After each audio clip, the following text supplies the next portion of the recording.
নমস্কার, শুভ দুপুর। আমি আজকে মাথা দিয়ে ডাল রান্না করব। কিভাবে রান্না করব পুরো ভিডিওটা সঙ্গে থাকবে, স্কিপ করে চলে যাবে না। সাধারণ রান্নাঘরে সবাইকে স্বাগত।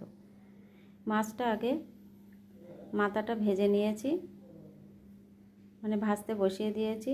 এরপরে আমি ডালটা দিকে সিদ্ধ আমার হয়ে গেছে, আগের থেকে আমি সিদ্ধ বসিয়ে দিয়েছিলাম। দেখো, মানে ডাল সিদ্ধ হয়ে গেছে, মাছের মাথাটাও আমার ভাজা হয়ে গেছে। এবার আমি রান্নাটা মেন জায়গায় যাব। তেল দিয়ে দিয়েছি, শুকনো লঙ্কা তেজপাতা ফোড়ন দিয়ে পেঁয়াজটা তুলে দিলাম। পেঁয়াজটা একটু লবণ ছিটে দিয়ে বেশ নরম করে পেঁয়াজটা ভেজে নেব। পেঁয়াজটা একটু ভাজা হয়ে গেলে আমি কিছু রসুন দিয়ে দেব। রসুনটা দিয়ে এবার দিয়ে দেব কিছু টমেটো কুচি। পেঁয়াজ রসুনটা ভাজা হয়ে গেছে, টমেটো কুচিটা তুলে দিলাম। এবার বাটা মশলাটা দিয়ে দেব। বাটা মশলায় আছে আদা, জিরে, ধনে আর কিছু কাঁচা লঙ্কা, কিছু পাকা লঙ্কা দিয়ে পরিমাণ মতো লবণ আর হলুদ তুলে দেব। দিয়ে বেশ ভালো করে কষিয়ে নেব অল্প একটু জল দিয়ে। কষানোটা আমার প্রায় হয়ে এসছে।